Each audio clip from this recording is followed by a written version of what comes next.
El día 22 de diciembre, como todas esas mañanas, yo había salido antes del amanecer con Eduardo Strauch a sintonizar la radio minúscula, con la esperanza de encontrar alguna noticia de la travesía de Nando y Roberto. El momento era muy preocupante porque ya habían transcurrido 10 días. De pronto, mi cuerpo se estremece cuando escucho que habían aparecido 2 uruguayos que venían de un avión que había caído en las montañas. Con Eduardo evaluamos si podía haber otro avión, otros 2 uruguayos, otras montañas. Pero como no hacían más que repetir esa sola frase, consideramos que todavía no era prudente dar la noticia a los que todavía dormitaban en el fuselaje. Otra frustración a esa altura podía ser fatal. Hasta que de repente ocurre otra de esas coincidencias inverosímiles e inexplicables. Tras la noticia, buscando afanosamente la confirmación en otra emisora, sintonizamos una radio donde estaban emitiendo el Ave María de Gounod.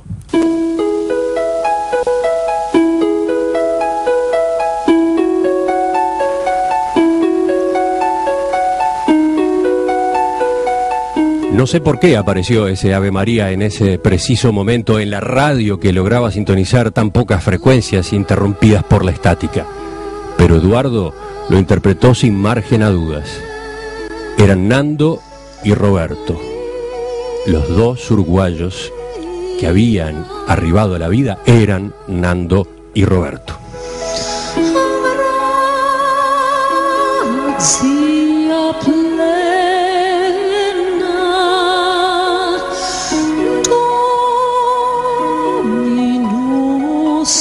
Así relataba Daniel Fernández Strauch en el libro La Sociedad de la Nieve de Pablo Bierzi, el momento en que se enteraba que aquella tragedia que había durado 71 días, su tragedia, se convertía en otra cosa, se convertía en el milagro de los Andes.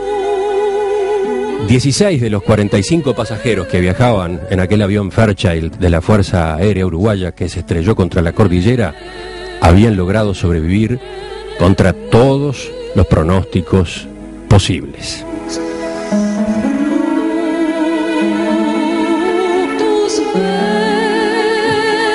Esta mañana les proponemos volver a recordar qué pasaba hace exactamente 40 años.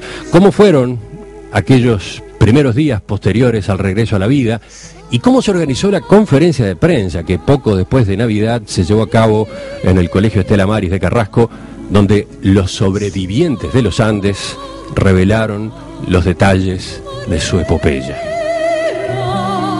Para eso vamos a conversar con 2 de ellos. Aquí en estudios, recibiendo a Roberto Canessa, que tenía 19 años cuando ocurrió el accidente. En ese entonces cursaba el 2º año de la Facultad de Medicina y era jugador de rugby del Old Christians. Roberto, buen día. Buen día, ¿cómo están todos? Y por teléfono nos acompaña Daniel Fernández Strauch. Tenía 26 años cuando ocurrió el accidente, era el mayor dentro del grupo de jóvenes, no pertenecía al equipo de rugby, sino que había viajado invitado por uno de sus primos. De hecho, viajó con 3 de ellos, Eduardo y Adolfo Strauch y Daniel Shaw. Daniel, buen día, bienvenido también. Buenos días, encantado de estar con ustedes. Y también nos interesa hablar con 2 conocidos de nuestra audiencia, Conrado Hughes y Antonio Mercader. Buen día, Connie. Buenos días, Emiliano, Romina, Roberto, Daniel, audiencia. Buen día, Antonio. Buen día a todos. ¿Por qué los convocamos a ellos 2? Porque ambos trabajaron mucho en la organización de aquella conferencia de prensa que se realizó al regreso de los sobrevivientes a Montevideo y más tarde en la preparación del libro Viven, escrito por Piers Paul Reed en base a las entrevistas que mantuvo el autor justamente con los muchachos que habían vuelto de la montaña. Enseguida comenzamos ese diálogo. El 21 de diciembre de 1972, después de una travesía que Roberto Canessa y Fernando Parrado realizaron caminando durante 10 días por las montañas, Parrado se encuentra con el arriero chileno Sergio Catalán. Ahí comienza la historia de la que hoy queremos conversar con ustedes. Roberto, ¿cuáles fueron tus sentimientos cuando te tocó interactuar con aquellas personas que querían conocer qué había pasado en la montaña, cómo habían sobrevivido? Personas para ustedes completamente desconocidas. Bueno, primero creo que en esta historia no está suficientemente enfatizada lo que fue la caminata de los 10 días cruzando la cordillera de los Andes. Nadie tiene idea lo que pasamos con Nando. Nadie tiene idea lo duro que es la cordillera, cómo sopla el viento, cómo te resbalás en la nieve, cómo te caes, cómo te empapás, la incertidumbre que tenés de dónde no estar. Cuando nos tocó subir con Tintín, que no llegábamos nunca a la cima, que decíamos, ¿qué estamos haciendo acá? Qué terrible que es esto, cómo me acordaba yo cuando Gustavo Servino lo agarró esa noche de nieve, se le aflojaron los dientes, quedó ciego. Es decir, nadie tiene idea lo que nos tocó vivir con Nando para cruzar la cordillera. No tenían además el equipamiento necesario. Habíamos perdido 30 kilos, estábamos a 5.000 metros, caminábamos 33 pasos en honor a los 33 orientales, para no aflojar, y sentías que el corazón se te salía literalmente de la boca, y veías los aludes alrededor y caer esa nieve y te sentías una pulga ridícula en lo gigantesco de la cordillera de los Andes. La gente no tiene idea lo que es la cordillera de los Andes. Y muerto de cansado, Nando avanzaba un poco, y cuando yo lo alcanzaba y quería descansar, me decía, vamos músculo, vamos a darles un poquito más. Yo creo que en esta historia la caminata está olvidada. Está olvidada, y yo invité a mucha gente a que nos acompañara, y he escuchado cosas absurdas. El otro día alguien me decía, no, pues tiene razón Carlitos Páez, mucho más difícil era quedarse en el fuselaje con esa incertidumbre de si te vas a morir o no. Lo llamé a Carlitos y le digo, gordo, no seas sinvergüenza, ¿por qué no viniste a caminar conmigo? ¿Por qué no viniste a acompañarme? Entonces, esta historia se ha deformado para todos lados. Ahora resulta que los Strauch eran los ideólogos que sabían. ¿Por qué no vinieron a caminar conmigo? ¿Por qué no a acompañarme?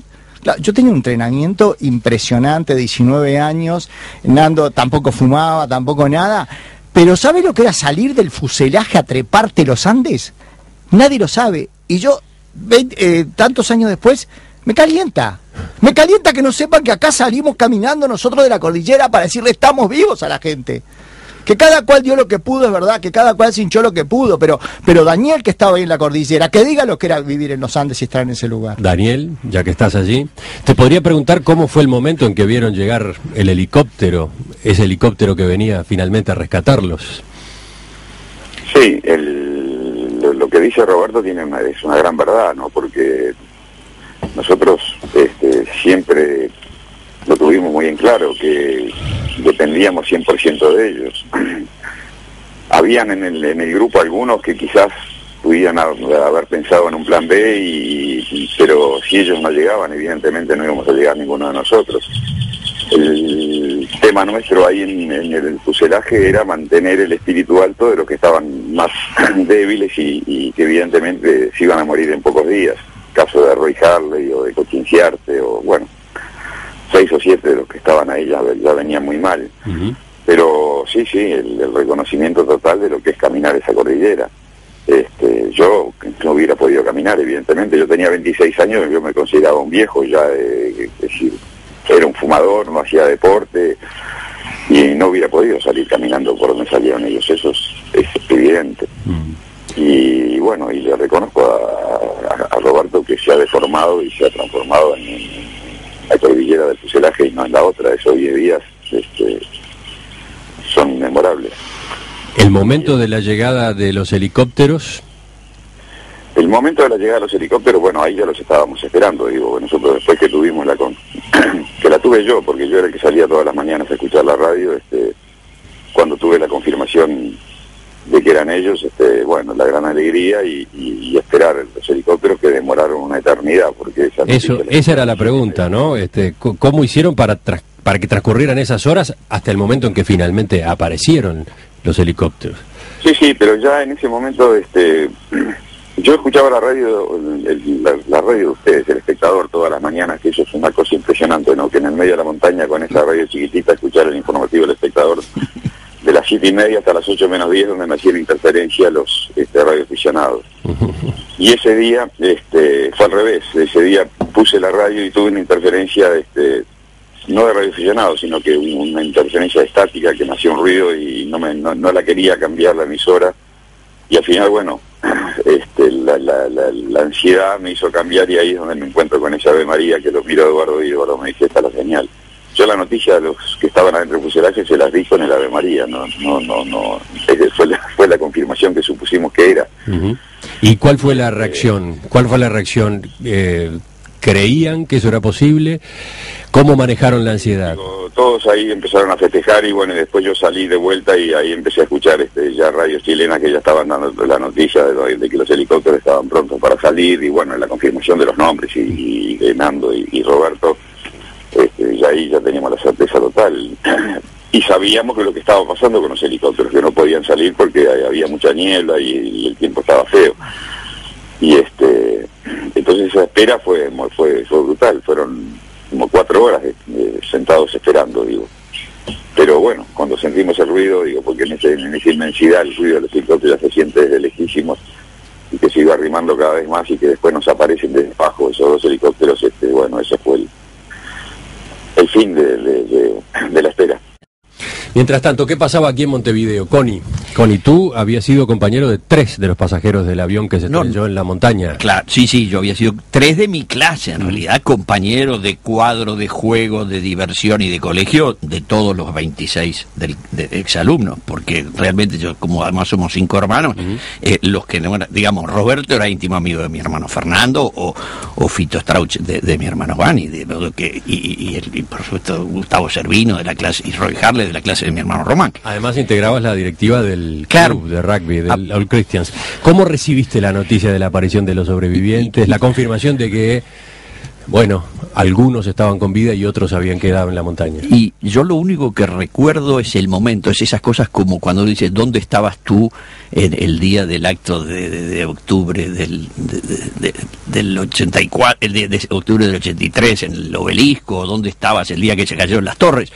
Yo sé dónde estaba, yo estaba en mi casa con mis compañeros del Movimiento Universitario Nacionalista de Ciencias Económicas, porque teníamos el asado de fin de año, habíamos tenido elecciones universitarias, preparando elecciones universitarias, estábamos preparando un congreso, y escuchamos en la radio, tipo a las 11:30 de la noche, las primeras noticias, porque alguien vino y dijo, mirá que están dando una cosa por la radio, y bueno, y ahí apareció, y bueno, como dice Laurita, la mujer de Roberto, a ella la mandaron a dormir de una pastillita y a las 2 de la mañana la despertaron porque de verdad estaba la confirmación. Y después lo que fue el día siguiente, yo no estuve sentado en la vereda esperando la lista, pero sí recuerdo a Carlos Páez leyendo y fue realmente una cosa impresionante de la que no me olvido nunca más. Antonio Mercader, tú no tenías relación con el Colegio Estela Maris ni tampoco con el All Christians. No, mi relación... ¿Conocías a alguno de los pasajeros del avión? Sí, era compañero de estudios y amigo de la Facultad de Derecho, que se llama la carrera, y estábamos en una práctica forense con Gastón Costemale, pobre, que fue de los que murió en el momento del accidente, es decir, cuando se desprende la cola del avión, allí murió Gastón. Eras periodista en La Mañana y El Diario, y ese punto de vista es muy interesante tenerlo en este momento. ¿Cómo fueron aquellas primeras horas después de la confirmación? Bueno, fue un caos, ¿no? Fue un caos. Para el diario de la noche era, por supuesto, una gran noticia, ¿no? Una noticia importantísima, y enseguida lo que se pensó fue mandar gente a Chile, y después, bueno, los temas de la confirmación de la noticia y la expectativa general que se iba creando en los medios de todo el mundo y que rebotaba en La Mañana y El Diario, porque ¿qué pasaba? Medios del exterior, diarios del exterior, cadenas de radio, de televisión, se comunicaban con los medios de Uruguay para tener más información, con cosas absolutamente, yo diría, absurdas. Por ejemplo, nos preguntaban dónde quedaba exactamente Uruguay, cuántos habitantes tenía, qué era Uruguay. Digo, para algunos países, imaginemos países de Asia o de África, era la primera noticia sobre Uruguay en muchos años, o quizás la primera en la historia, ¿no? A medida que los sobrevivientes iban llegando a Santiago, la prensa comenzaba a comunicarse con ellos a la distancia incluso. Ese era el caso, por ejemplo, de Radio El Espectador. La mayoría de ellos están acá. ¿Están con usted allí en la pieza mismo? Hola. ¿Hola? ¿Están allí mismo en la pieza con usted? No, en la pieza no, están en sus dormitorios. ¿Están en sus dormitorios? ¿Sería posible traerlos hasta su teléfono? Mientras yo converso con usted, si alguno de sus familiares los puede acercar a ellos, queremos hacer una nota con todos. Aquí hay algunos familiares de ustedes. Están los familiares de Algorta, de José Pedro Algorta. Roberto, ¿cómo fueron aquellas primeras comunicaciones con los periodistas? Bueno, lo primero era que habíamos salido por nosotros mismos, realmente como grupo de amigos, mandarles a los 14 el fuselaje, los helicópteros, era una fascinación. Nosotros teníamos una conciencia grupo, de cuerpo entre todos. Estábamos todos flacos, todos abrazados, todos peludos. Cuando Javier Metol me abraza el 11 de diciembre y me dice, Roberto, yo sé que vos vas a llegar. ¿Cómo no vas a llegar? Mirá la polenta que tenés. Y con esos ojos azules, y cuando Carlitos le da el zapatito a Nando y le dice, Nando, cuando sean par de vuelta, cuando se junten estos zapatos, vamos a estar salvos. O sea que nosotros teníamos una sensación personal de grupo, de poderles hacerlo con nosotros mismos. Inclusive hay cosas increíbles. Evidentemente estábamos en un trance, en una sociedad diferente, que decían, bueno, si viene un helicóptero, ¿qué hacemos? Digo, vamos a esperar que se golpeen a la puerta, que se acerquen. Y si te ofrecen cigarros, no, yo solo fumo de los míos. Teníamos un orgullo de grupo en esa miseria, en esa mugre, en ese hacinamiento que vivíamos en la montaña. Era parecido a la gente cuando está presa, viste, que te dice, no sabes el ratoncito que ve de mañana, que te dice, el equilibrio del hombre que se reequilibra es impresionante. Y Gusser vino que le decía, mirá que este era Turcati y este es Daniel Masponce, le decía, y el tipo que venía afuera decía, pero ¿qué tiene que ver? Esto es un montón de huesos. No es un montón de huesos, este es mi amigo que está acá, ¿no? Entonces hay toda una sociedad a la nieve, como magistralmente Pablo Bierzi capta, que tiene que juntarse con la sociedad del mundo civilizado. Y a mí cuando Laurita se me tira y me abraza con todo ese perfume, todo ese pelo y toda esa humanidad, yo que era un esqueleto, Coche que cuando Soledad lo va a abrazar y le toca la cabeza, se le había separado la mollera como un bebé. Coche pesaba 47 kilos, era un tipo de 90 kilos, entonces es muy difícil entender lo que éramos nosotros. ¿Y cómo hacían para contestar preguntas de los periodistas? No teníamos ningún problema en contestar las preguntas, porque era como que venía una maraña de afuera gigantesca que a nosotros nos importaba. A mí me importaba en mi casa, me importaba ir a tocarle el timbre a Raquel Noguera y decir, mirá, Arturo se murió, te dejó esta carta, Gusser vino, la tiene. Vivíamos en ese micromundo, pero sólido como un hierro. ¿Habían pensado cómo iban a hacer para contar la historia de lo que había ocurrido? ¿Habían pactado algún tipo de historia oficial, digamos, para ser relatada? Yo tenía que ir a tocar el timbre a la casa y a explicar lo que nos había pasado, que iba a ser muy difícil que nos entendieran. Y después el mundo nos había decretado muertos, así que ¿qué iba a jugarnos al mundo si nos habían matado? Habían decretado, esta persona no está aquí. ¿Qué sos vos para decir? ¿A qué me importa a vos qué te parece si me comían los muertos, si está bien o está mal? ¿A mí qué me hace eso? Yo sé lo que hice, sé lo que es mi conciencia y sé que es la única oportunidad que tenía y sé que si me hubiera muerto, el mejor homenaje que podía hacer era en ese proyecto de vida que hubiera un pedazo mío.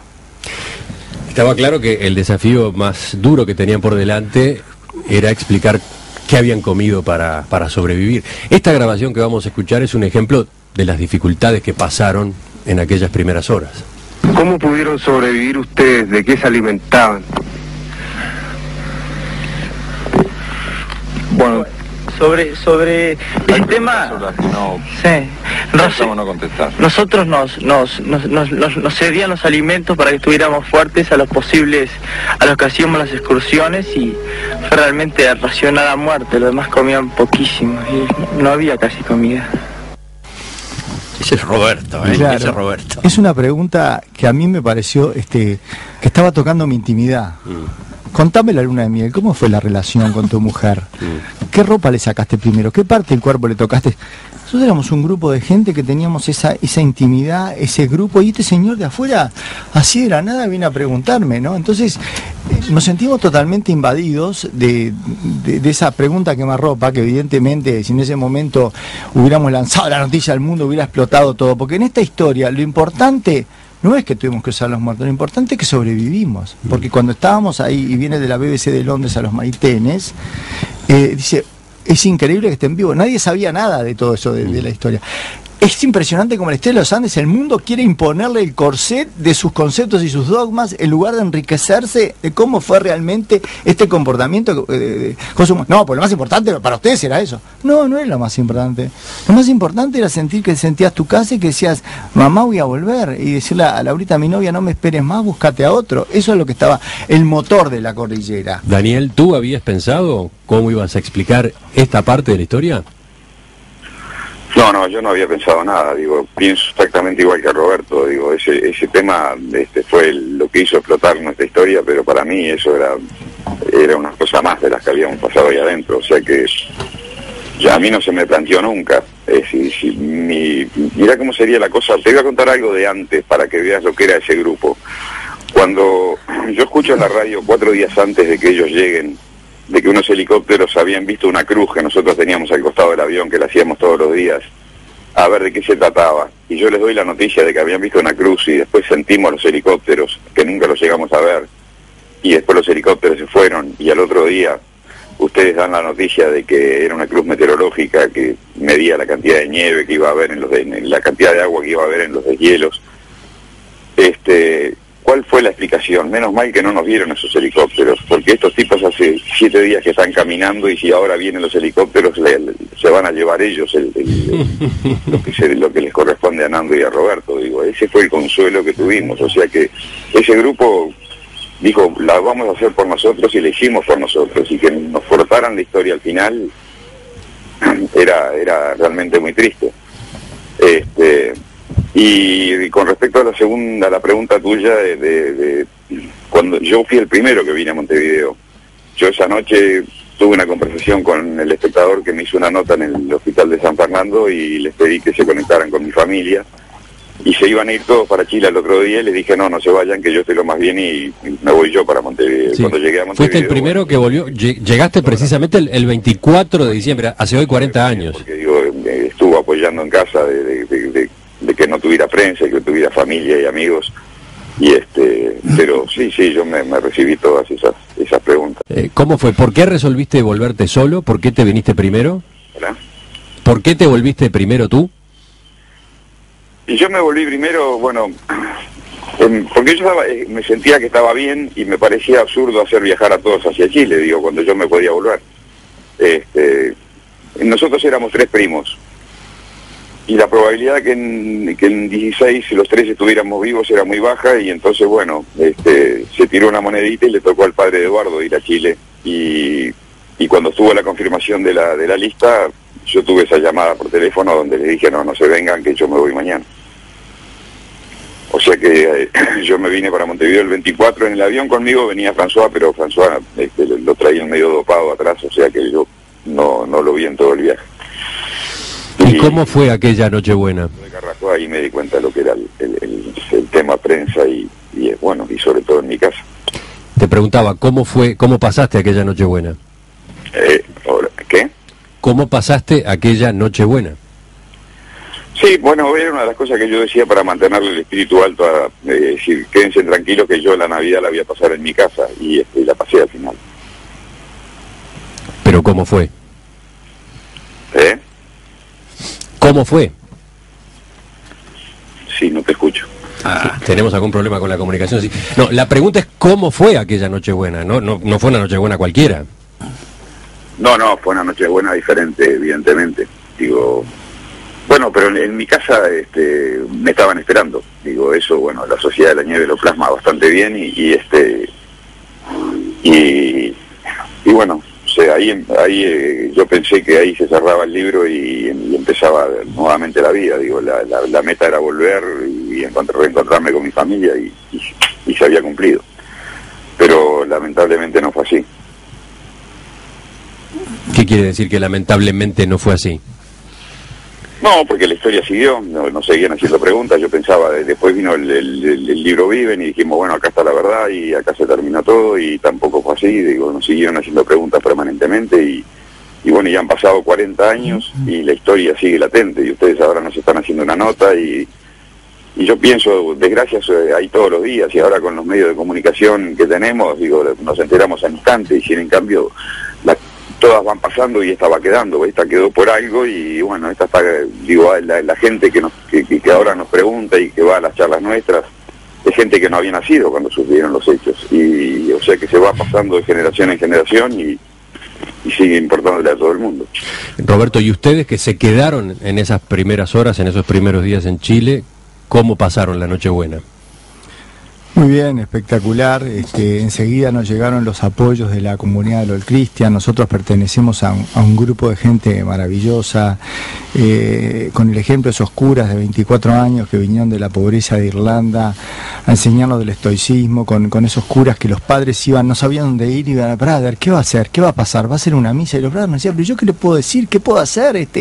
Y bueno, y allá en Chile la gente en la calle nos cantaba cantos de Navidad, los niños nos abrazaban, la gente venía a abrazarnos emocionados, todo Chile de fiesta en esa Navidad. Era un momento durísimo para Chile, que estaba en la época de Allende, y esa noticia de Navidad yo creo que fue como abrir una ventana de aire fresco, de emoción, de todo. En el hotel el Sheraton de Santiago, que yo creo que los carritos estaban al rojo vivo, las ruedas de todo el tiempo desesperados de hambre, de comer, la gente que veía que el triunfo de la vida estaba, que había que tener esperanza, que en ese momento arranca lo que es la mística de los Andes, de todos esos grupos humanos que en estos momentos están, y en ese momento pasaban mal, y se acercaban a darnos lo mejor de sí, cada cual, yo qué sé, uno que era un pescadero te ofrecía un pescado, te ofrecía un pedazo de pan, te daban todo, porque la gente necesita de estas historias espectaculares. Es lo que dice Connie, dice, lo de los Andes me hace decir a mí, ¿sabes dónde estaba yo? Estaba sentado en la cocina con mi madre. ¿Cómo? Yo también soy parte de esa historia. La gente se sube a las historias de vida y de entusiasmo porque la gente quiere ser feliz, quiere salir adelante, quiere tener mística, quiere salir de ese materialismo desenfrenado que nos preocupa. Entonces, esa es la historia que la gente necesitaba para saber que Dios existe y que hay que tener esperanza. Hay muchos mensajes de los oyentes, pero por ejemplo, Romina, podemos leerle a Roberto que aparecía casi al principio, ¿no? A raíz de ese planteo fuerte que hizo Roberto. Sí, decía un oyente, qué lástima que después de un milagro de Dios se reprochen cosas entre ellos. Brevemente, Roberto, tu respuesta. Y bueno, que esta es una historia de personas comunes y corrientes que enfrentados a una situación terrible logramos un resultado extraordinario. Y que no nos podemos pelear porque somos de los Andes. Yo creo que justamente tiene que ser humana esta parte, ¿no? Vas a dejar de pelearte con tu cuñada porque es Navidad. No, yo creo que tenemos que humanizar esta historia, y la manera de abrazarlo a Daniel y decirle que lo quiero mucho en este momento duro de su vida es diciéndole las cosas. O a Carlito, ¿cómo le voy a llamar a Carlito? Y decir, vos gordo, callate la boca, estaba a ver que va a la conferencia. Entonces, esto es lo bueno de esta historia, que son personas comunes y corrientes, que se pelean, que se discuten, que se enojan, que todas esas cosas, pero que hay un final común y hay un sacrificarse entre todos porque queremos salir, queremos sobrevivir y quiero abrazar a mi familia, ¿entendés? Es impresionante, les cuento a los oyentes, es impresionante ver a Connie, que está sentado al lado de Roberto, a cada rato, según lo que dice Roberto, se emociona mucho, hasta lagrimea yendo para atrás en el tiempo. Presenta SMI, Servicio Médico Integral. Cobertura total de asistencia médica. El 28 de diciembre de 1972, los sobrevivientes de la tragedia de los Andes que todavía estaban en Chile llegan a Uruguay. Son recibidos como héroes por una multitud que los espera en el aeropuerto de Carrasco. Desde allí, escoltados por una larga caravana, se trasladan hasta el Colegio Estela Maris, donde brindarían una conferencia de prensa. El único que habla en esa ocasión es Alfredo Pancho Delgado.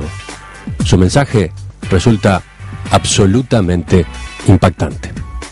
La cordillera, uno se levanta de mañana y mira para los costados, esos picos nevados impresionantes, el silencio de la cordillera. Es majestuoso, sensacional, todas las palabras, es una cosa que aterra y que uno se siente solo frente al mundo, y les puedo asegurar que Dios está ahí. Todo lo experimentamos dentro de nuestro, porque nosotros no éramos unos muchachos de una fe de comer rosario ni cosas por el estilo, en cuanto a la parte ritual, pero teníamos nuestra base religiosa. Pero uno ahí lo siente a Dios, y siente sobre todo lo que se llama la mano de Dios, y la interpreta. Nosotros llegó el momento en cual todas las provisiones o las cosas que teníamos a mano, después de lo que nos habíamos recuperado anímicamente para salir en la expedición y todo ese tipo de cosas, a los 6 días viene la luz y nos mata a nuestros mejores compañeros. Los compañeros que han muerto, todos, yo creo creemos nosotros, que Dios los llevó porque eran los mejores.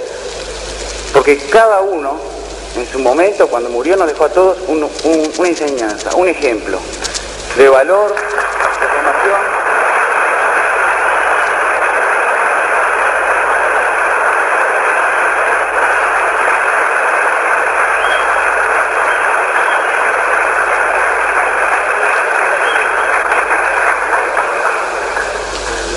de todo, todo lo que se le pueda decir. Yo creo que decirlo con palabras es achicarle la dimensión a todo aquello. Nosotros lo llevamos cada uno dentro de nuestro corazón. Y si de mencionar nombres y hechos concretos de valor, de entereza, sería achicar todo eso. Así que prefiero no mencionarlo, pero quiero dejarlo claro. Entonces llegó ese momento en el cual ya no teníamos alimentos ni cosas por el estilo. Y nosotros pensamos, si Jesús en la última cena repartió su cuerpo y sangre a todos sus apóstoles, ahí nos estaba dando a entender que nosotros debíamos hacer lo mismo, tomar su cuerpo y sangre, que se había encarnado. Y eso, que fue una comunión íntima entre todos nosotros, fue lo que nos ayudó a subsistir. Y fue una entrega a cada uno.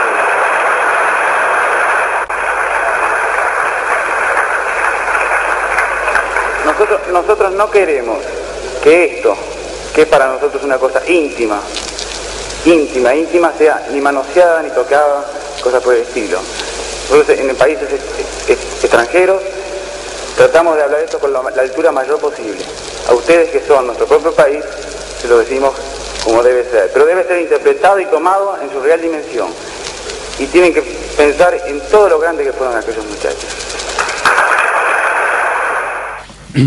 Connie, ¿cómo se organizó desde Uruguay aquella conferencia de prensa? Bueno, nosotros tuvimos una charla telefónica con Jorge Servino, el papá de Gustavo, que estaban en el hotel en Santiago, y ya teníamos información de prensa. Daniel Fernández había tenido unas entrevistas, una rueda de prensa, y por lo tanto teníamos información. Entonces simplemente quisimos chequear. Él nos dijo la información, le contamos la información que había acá. Él nos dijo, es así, manéjenlo con prudencia, pero se va a hablar todo. Entonces yo recurrí al auxilio de Manino, porque yo estudiaba con su señora, y entonces le dije, Manino, necesitamos que nos des una mano, porque esto lo que tenemos que hacer es, los brothers nos van a prestar el colegio y tenemos que hacerlo de la manera más profesional posible. Vamos a entendernos. Manino era experiente porque tenía 28 años, yo tenía 25, Adolfo Yeltsin, mi amigo y compañero de la vida, también tenía 25, y Daniel Juan, el presidente del club, tenía 21. Y bueno, y hablamos con los brothers y arreglamos el colegio, y la onda puso, mi papá era el abogado, puso el ómnibus para que los muchachos los levantaran directamente en el aeropuerto desde la pista, o sea que no hubiera interferencia, y vinieron por Avenida Italia y llegaron al colegio y entraron por un lugar que ahora es imposible que la gente entienda, pero había una entradita de piso de hormigón lustrado que tenía unos palitos al costado y llegaba al pie de la escalera que llevaba a los vestuarios, y bueno, por ahí subieron. Mientras nosotros tratábamos de organizar, recuerdo perfectamente, estuve ahí, conocí a Never Araujo, que hoy es mi amigo, y estaba con una torre que había puesto Canal 12, por supuesto en el techo del gimnasio estaban las torres de microondas de todos los canales, y había cientos de tipos que nosotros no sabíamos quién eran, pero que habían acreditado es una manera de decir, habían exhibido que el tipo era japonés y venía de un diario de Tokio, y el otro que era de la BBC de Londres, porque acreditar, lo que se dice acreditar, nosotros no teníamos ni experiencia, ni conocimiento, ni nada para acreditar. Y bueno, y entraron pusimos la mesa, se sentó Daniel en el centro, y se sentaron estos flacos barbudos, y bueno, por supuesto estaban los familiares, los compañeros de clase, los amigos, el gimnasio lleno. Yo calculo que había 450, 500 personas, por eso se sienten los aplausos. El aplauso era una mezcla de alivio y seguridad de que eso era lo que había que decir. Antonio, ¿tú recuerdo de esa parte detrás del escenario? Sí, digo, realmente, bueno, fue Corey Hughes el que me llamó y me introdujo la historia, y el tema era qué hacer con esos cientos de periodistas que estaban llegando de todo el mundo, cómo organizar la conferencia de prensa, y sobre todo cómo evitar que la conferencia de prensa derivara en una serie de preguntas que, como decía magistralmente, emociona volverlo a escuchar a Pancho Delgado, ¿no? Sí, una elocuencia extraordinaria. Extraordinaria, y evitar de que aquello degenerara una conferencia de prensa donde se preguntaran detalles y terminara siendo algo espantoso, sobre todo porque estaba siendo transmitida en directo a todo el Uruguay. Ese es un pequeño detalle, pero era en directo, o sea que cualquier error o cualquier cosa que se dijera, la gente la iba la iba a escuchar en forma inmediata.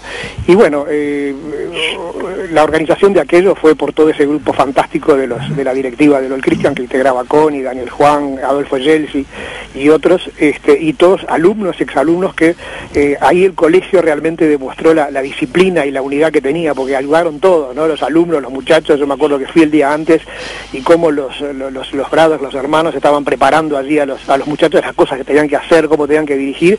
Y bueno, era la conferencia de prensa, yo estaba en un costadito del escenario, tratábamos con Daniel Juan de ir organizando la cosa y quién iba hablando en el turno, pero realmente la actuación de los que hablaron, porque no fue solo Pancho Delgado. Claro, no fue solo él, sí. Y el momento culminante fue el de Pancho, fue absolutamente extraordinario, y ahí ese aplauso que recién se oyó fue el final de la conferencia de prensa, no hubo más preguntas. ¿Cómo salió esa comparación que terminaron utilizando, Roberto? ¿De dónde surgió la idea de comparar lo que ustedes debieron hacer para alimentarse con la última cena de Jesucristo? Bueno, eso era Javier Metol en los Andes, que decía, bueno, si en la última cena Jesucristo dijo eso, pero para mí no éramos ni Jesucristo ni la última cena. Cada cual lo asumió diferente. Cuando a mí dijeron eso, yo me acordé del ciclo de Krebs: prótidos, glúcidos y lípidos y grasas. No tenemos glucosa, pero abajo la cetoacidosis, o sea que el combustible era apropiado para el cuerpo. El problema era que mi amigo y yo no le podía pedir permiso para invadirlo, para violarlo, para llegar a eso. Entonces, ese era mi problema. Y un día digo, pero si yo me estuviera muerto, qué mejor que usara mi cuerpo para ayudar a los demás. O sea que lo que estoy haciendo a él no es nada que no me haría a mí mismo. Y cada cual tuvo su punto. Pero acá ¿así lo habían conversado en la propia cordillera? Claro, vamos a hacerlo, no vamos a hacerlo. Para Marcelo Pérez era terrible, era durísimo, era todo. Yo sabía que, además hay toda una parte teórica que podemos discutir mucho tiempo, pero hay una parte práctica. Cuando vos tenés que ir ahí y te sentís que te estás comiendo un muerto y que no tenés ganas de hacerlo, y que decís, ¿no será mejor morirme en lugar de llegar a esta parte salvaje y bestial de persona primitiva? ¿Y por qué me tengo que comer? ¿Y por qué esto que no me lo quiero tragar, que mi boca no se quiere abrir? Y ahí me acordé de mi vieja, que dijo, si a mí se me muere un hijo, yo no puedo seguir viviendo. Le dije, para vos, mamá, yo me voy a comer esto, me voy a comer el avión, y me voy a comer las piedras, y me voy a caminar los Andes, y a mí me van a tener que matar de un palo, porque no voy a aflojar 1 centímetro, como no aflojó ninguno de los Sol Christian cuando llegamos. Y ahí estaba Sica Platero, que se había muerto el hermano, y estaban todos ahí. Connie recordaba recién cómo se enteró él de que había sobrevivientes. Yo me acuerdo perfectamente de esa conferencia de prensa. Yo tenía 14 años y me acuerdo de la familia reunida frente al televisor, un televisor blanco y negro, viendo aquella transmisión. Y me acuerdo que estábamos todos duros, en silencio, estremecidos. Y recuerdo el comentario que hizo mi padre en ese momento. Estaba entre sorprendido y maravillado de la comparación con la comunión. Qué bien, qué solución tan ingeniosa y sobria le encontraron. Palabras más, palabras menos fue lo que dijo, ¿no? Porque no era sencillo darle ese tono, ¿no? Y porque tu papá era un escritor, tenía la sensibilidad del que sabe escribir y describir. Entonces, se apucha. Por eso yo ahora que escuchaba de vuelta a Pancho, digo, ¿qué lo peló? Pancho tenía 24 años y elaboró 3 minutos de discurso absolutamente coherentes, en donde no repite un concepto, va dando uno por uno y va llevando el razonamiento. Fue extraordinario. Daniel, ¿tú no participaste de esa conferencia de prensa? No, yo en ese momento ni siquiera pude ir a la conferencia de prensa, porque yo me fui el 26, me fui para afuera, para el campo, y quería venir a la conferencia de prensa y me dijeron que no, que era una locura, que me quedara en el campo. Y ¿Pudiste seguirla en vivo? La escuché por la radio. ¿Y cuáles fueron tus impresiones? No, lo mismo que están diciendo ustedes, digo, me maravilló las palabras de Pancho, digo, porque era muy difícil decirlo en ese momento, y bueno, y a mí me lo habían preguntado, pregúntenle a Connie que estaba en casa. Sí, yo estaba sentado en la escalera de 8 de octubre. Y me trajeron un telex, que era lo que había en aquel momento, para que lo leyera. Me acuerdo que me estaba haciendo una nota Never Araujo, que fue el primer periodista que entró a casa en vivo e indirecto, y me dan en un corte un telex para que lo lea, y me preguntan, ¿es cierto esto? Y yo dije, bueno, no, ni lo confirmo ni lo desmiento, y dije, cuando vengan mis compañeros van a hacer una conferencia de prensa y ahí se va a contar todo. Y ya sabía que se nos venía eso, y bueno, y en el corte ahí lo conversamos con Never, y bueno, y quiero resaltar también la grandeza de ese periodista del Popular, y la grandeza de Never, que tenía en la confirmación mía, digo, y no seguir resistiendo, y dejaron el tema ahí hasta que viniera la conferencia de prensa. Roberto. Sí, yo no quería venir a Montevideo, me quería quedar en Chile, estaba pasando ahora y todo, y vino Jorge Servino y me dijo, Roberto, vos tenés que volver. Vos no te das cuenta lo importante que es que ustedes estén todos juntos como grupo. La visión de Jorge era brutal, y logró convencerme de que vos tenés que estar, porque además la caminata era lo que yo tenía que contar en esa conferencia de prensa, porque cada cual tenía su parte. Y Pancho es un tipo brillante, y si vos lo escuchás, él está en la cordillera mirando los picos y decidiendo qué hago. ¿Tomo este pedazo o no lo tomo? En una mística y un estado espiritual brutal, en esa cercanía de ese Dios que conocimos en los Andes, que era el mejor amigo que tenías, y entonces desde esa dimensión es que lo explica. Por eso es que la gente lo entiende, y yo creo que en esta historia, en el momento que Daniel Juan, que tenía, como decimos, 21 años, que va a enfrentar el mundo, y lo agarra Jorge Servino y le dice, que además medía 1,90, y era un señor imponente y admirable, y además se daba cuenta la dimensión. Le dice, Daniel, no te puedo explicar con palabras, pero mirame a los ojos para ver si entendés lo que te quiero comunicar. Y Daniel lo mira y dice, sentí como que me hablaba un profeta. Y de ahí Jorge Servino, para la historia, siempre se llamó el profeta. Mensajes de los oyentes. Qué cantidad, ¿Cómo elegir? Por ejemplo, dice Álvaro del Cordón: las historias más fantásticas, conmovedoras, cuyo contenido se renueva en lo más hondo de cada uno cada día, pertenecen a gente común sometida a condiciones extremas y extraordinarias. Por eso les aseguro, sinceramente, dice el oyente, y aunque parezca que no tiene nada que ver, que muchos presos de la dictadura podemos entender y sentir, quizás como nadie, la peripecia de aquellos jóvenes en los Andes. Roberto, ¿cómo te suena esto? Y bueno, cuando estás en situaciones extremas, yo me acuerdo que un día Mujica le decía a Gustavo Servino que él sentía hablar a las hormigas cuando estaba metido dentro del pozo durante 10 años. Y por eso digo que es un experimento de comportamiento humano. Cuando estás en lo peor, en lo más arrastrado, en lo más vil de la humanidad, los seres humanos somos todos iguales, ¿no? El asunto es que nosotros ahí no estábamos por culpa nuestra, no era una decisión nuestra. Nosotros no habíamos elegido a tomar las armas, habíamos elegido vivir. El siguiente espacio es una presentación de Indumex, más cambio a su favor.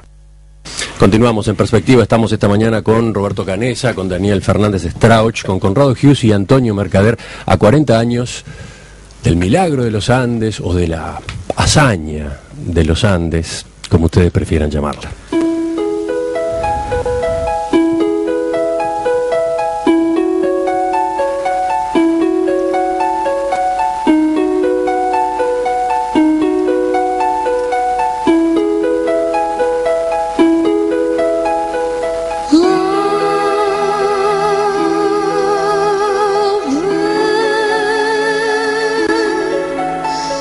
¿Qué mensaje podrías entregarle tú en este momento a tus padres? ¿Qué le dirías tú ahora? A mi padre, que uno de los pensamientos fundamentales que me mantuvo vivo durante dos meses fue tratar de verlo de nuevo, ya que sé que en este momento me va a estar precisando, y yo a él mucho, ¿no? Que pronto espero estar con él.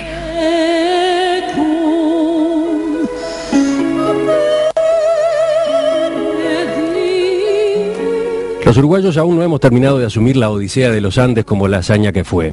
Nuestros 16 sobrevivientes son los protagonistas de una de las mayores aventuras humanas del siglo XX, aunque en Uruguay seguimos mirando su peripecia con recelo, prejuicios e indiferencia. Sobre todo con indiferencia. Ni uno solo de nuestros pensadores ha destinado un párrafo a analizar el episodio. No hay canción popular que los mencione. No existen como héroes ni pertenecen a épica alguna. El caso no habla bien de nosotros, de nuestra capacidad de extraer de esta historia sus aspectos aleccionantes. El coraje, la inteligencia, la solidaridad, el don de la organización, el ingenio, el sentido de grupo, la fe y un apasionado amor por la vida fueron las razones de su salvación. Esto es lo que explica el milagro de los Andes, y esto es lo que merece ser exaltado, especialmente ante las nuevas generaciones. ¿A quién pertenecen estas palabras? Antonio Mercader. Antonio Mercader, y fueron publicadas en diciembre de 1999 en el diario El Observador. Antonio, ¿todavía cargas con esa impresión o cambió tu opinión? No, para nada. En aquel momento habían pasado unos años y me parecía que el Uruguay había sumido en el olvido de la historia por una serie de razones, de diversas razones. Pero digo, creo que el Uruguay sigue cometiendo una injusticia en el sentido de que tiene a estos 16 sobrevivientes, los 16 han seguido bien, están todos vivos, están todos bien.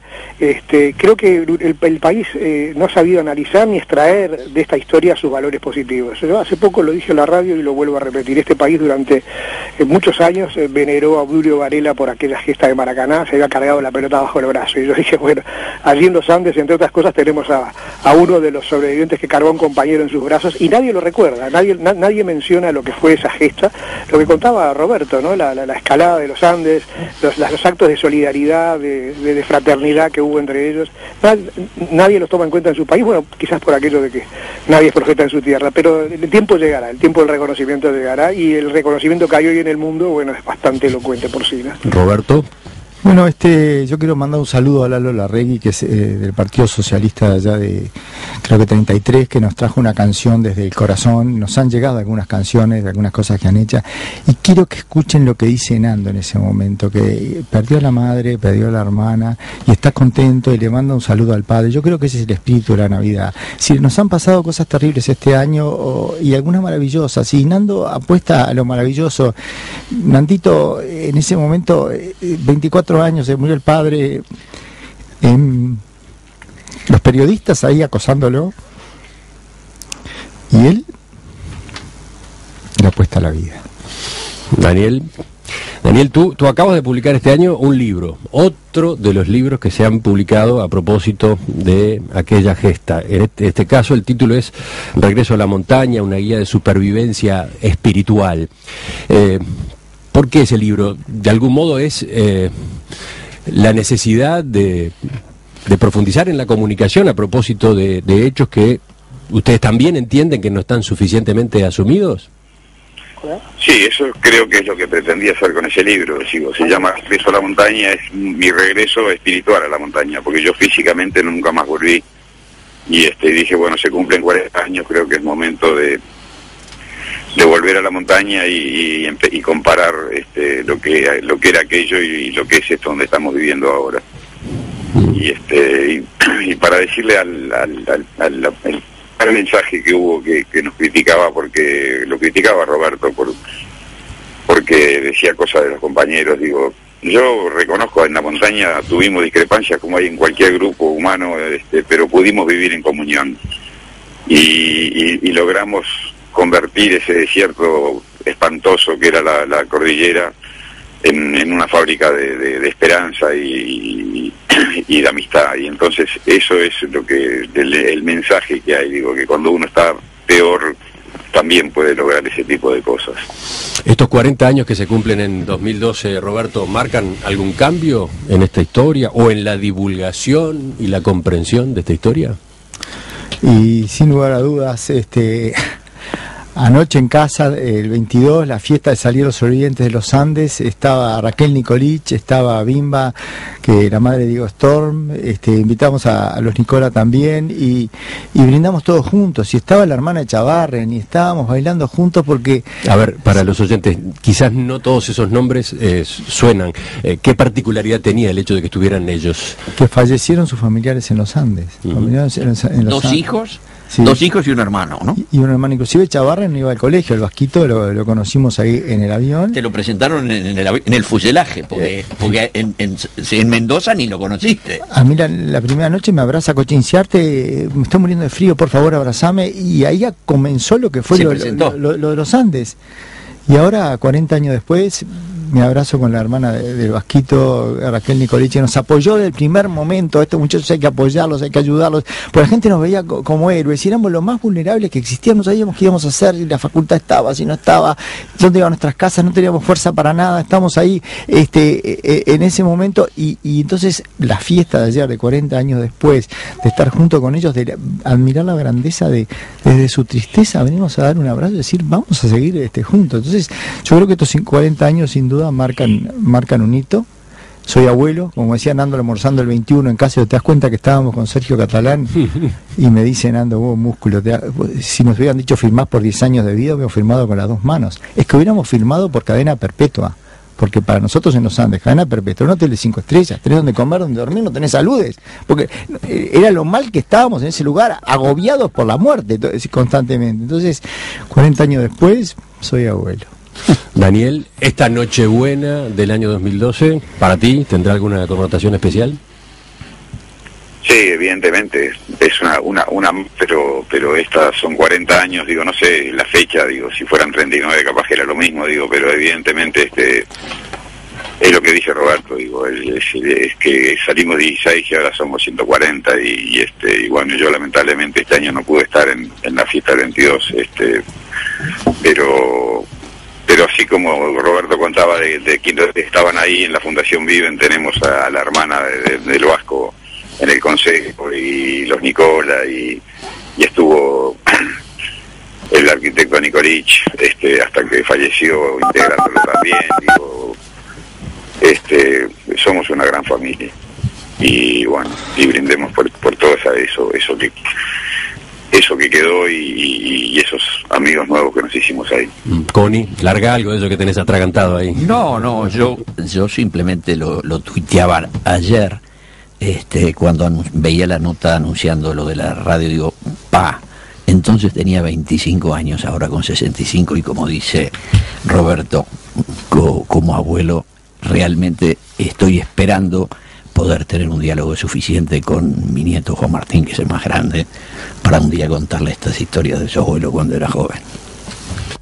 ¿Cómo te sientes en este momento?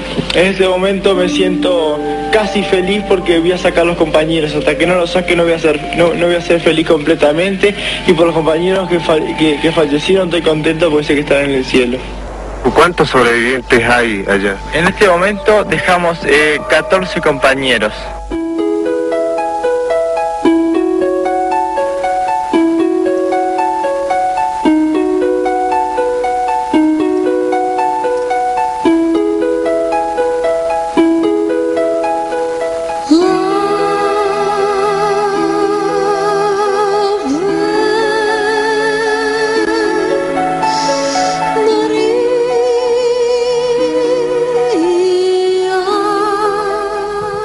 Roberto Canessa, doctor Roberto Canessa, hoy médico cardiólogo, especialista en ecocardiografía infantil. Daniel Fernández Strauch, ingeniero agrónomo. Gracias por acompañarnos con los testimonios, los recuerdos, los sentimientos esta mañana. No, gracias al espectador. La noche de Navidad es la noche ideal para celebrar todo esto, para ir a buscar lo espiritual. Ahora con Connie nos toca ser los veteranos, nuestros viejos ya no están. Y transmitir a los más jóvenes que no es en el alcohol y en el sexo y en la gula y en esas cosas que está la fuerza de la vida. Que cuando te pasa como estás en los Andes, que se te cae el avión, te das cuenta que es lo importante. Daniel, gracias, Sí, yo lo que les digo a los jóvenes y a todos es que se puede vivir sin nada y nosotros lo probamos, pero que no se puede vivir sin amigos y sin esperanza, y que tengan esperanza que se puede. Y gracias a ustedes por la nota. Conrado Hughes, gracias. Antonio Mercader también. Los reencontramos a ustedes en alguna de las tertulias en los próximos días, ¿les parece? Será hasta entonces. Feliz Navidad para todos. Chao, Antonio. Chao, hasta pronto.